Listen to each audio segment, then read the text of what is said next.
Although I have repeated this statement many times, I wish to do it again. We must always trust in the providential care of God. The providence of God does not mean that God will not permit problems and difficulties in our lives.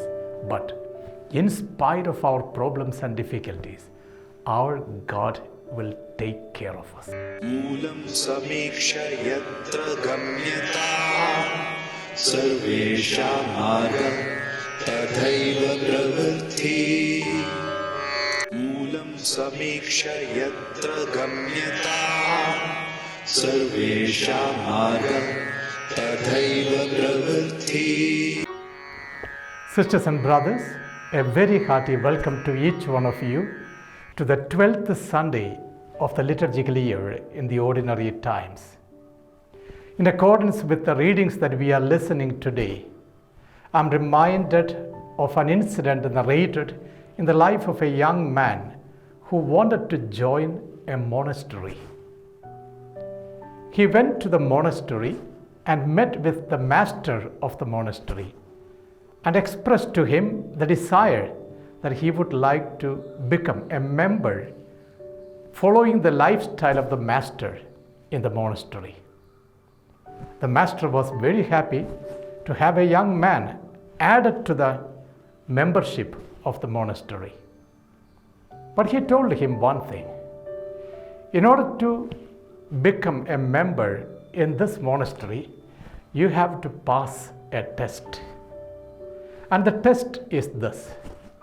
For the coming 10 days, you need to remain totally silent without even uttering a single word. The young man thought it's an easy thing, and he told, I would do that. But after a couple of days, he came back to the master and told him, I'm fed up with it. Why should I keep silence in order to enter the monastery? Then the master took him to a nearby open well. There was a bucket tied to a rope, and the master took the bucket and put it in the water in the well. And then he told this young man, look down. What do you see there? And the young man said, I do not see anything other than the troubled water. He took him back. After 10 minutes, they returned to the same well. Now the master asked the young man, look down into the water. Tell me, what do you see there? And the young man said, now I see myself. In the crystal clear water, he saw his own figure reflected therein. Transforming silence. Yes, my brothers and sisters, today we are invited to encounter Jesus, who is giving us this insight of the importance of an inner silence that we are all in need of. We have a beautiful passage presented in the Gospel of Mark, wherein we see today Jesus sleeping at the stern of the boat when the sea is totally turbulent and the boat is tossed up and down by the waves. As usual, Jesus is now together with his disciples. But one thing he is doing now is a bit different than the other times.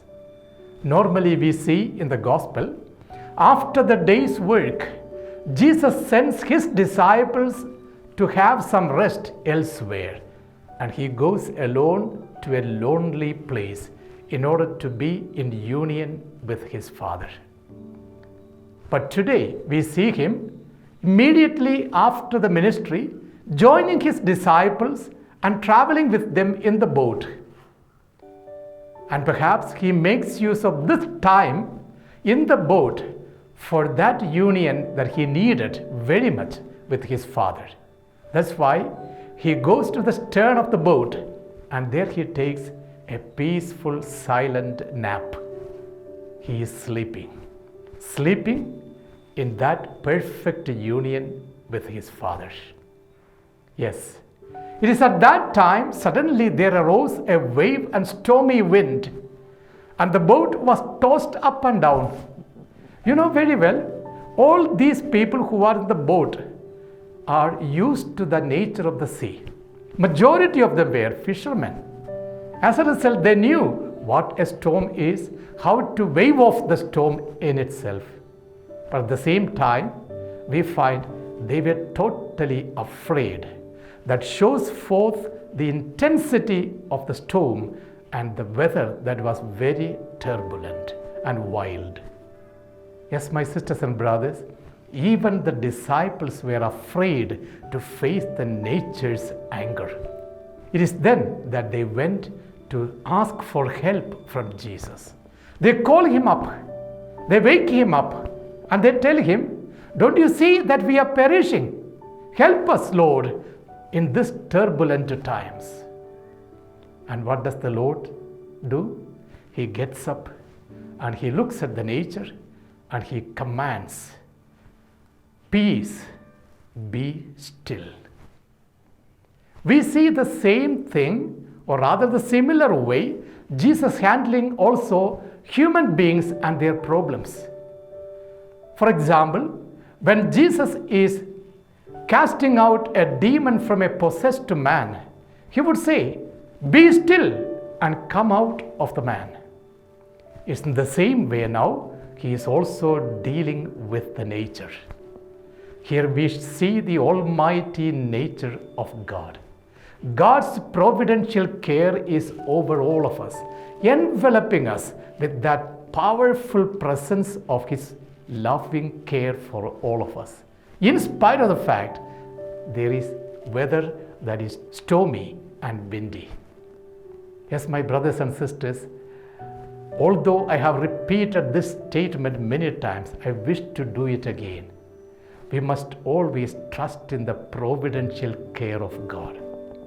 The providence of God does not mean that God will not permit problems and difficulties in our lives. But in spite of our problems and difficulties, our God will take care of us. This is the care of God. We see that confidence of Jesus in all his words and in his actions. He even rebukes his disciples and tells them, "Why are you so much afraid, you men of little faith?" Faith is not an intellectual awareness. It is an experiential dimension of my relationship and union with the one in whom I have put all my hope and trust. And that is where relationship matters. We see in the first reading today from the book of Job a wonderful question that God is asking.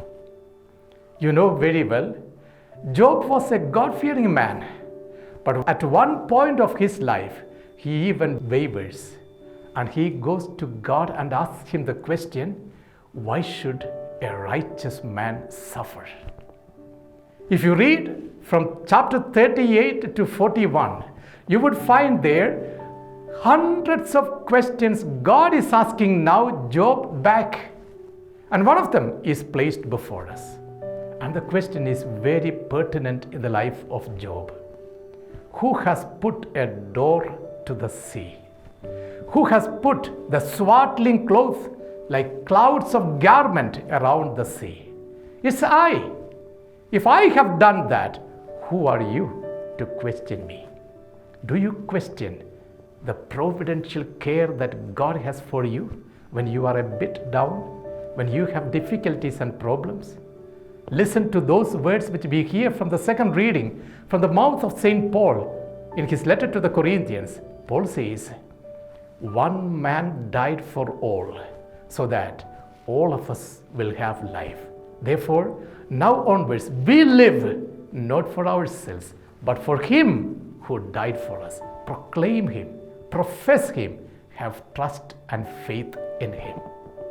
As my brothers and sisters, this is the kind of leadership and animation that each of us needs to possess. As father, as mother, as children, as parents, as superiors of the religious communities, even as provincials, bishops, and superiors general, we all have got our responsibility to animate the communities that are entrusted to our care. We must ask sometime at least, do people trust in our authority? When they have difficulties and problems, do they approach us and tell, I have a problem, I have a difficulty? Or do they keep themselves away from us? As a husband, does your wife come to you when she has a problem? As a wife, does your husband come to you when he has a problem? Do they trust in your authority? Do your children come to you as parents when they are in difficulties? Do the members of your community approach you as a superior with authority to talk to you about their difficulties? Yes, when they are aware that you are in total trust and in union with the one with whom you are united, they would have the guts and courage to approach you because they know you trust in the providential care of God. There needs to be a transforming silence in the lives of each one of us. Today, let's take charge of our lives. Let's evaluate, are we able to go back to the stern of the boat when the boat is tossed up and down and the waves are all around us? Can we have that peace inside and trust in the providential care of God? Amen. मूलं समीक्ष्य यत्र गम्यताम् सर्वेषां मार्गं तथैव प्रवृत्तिः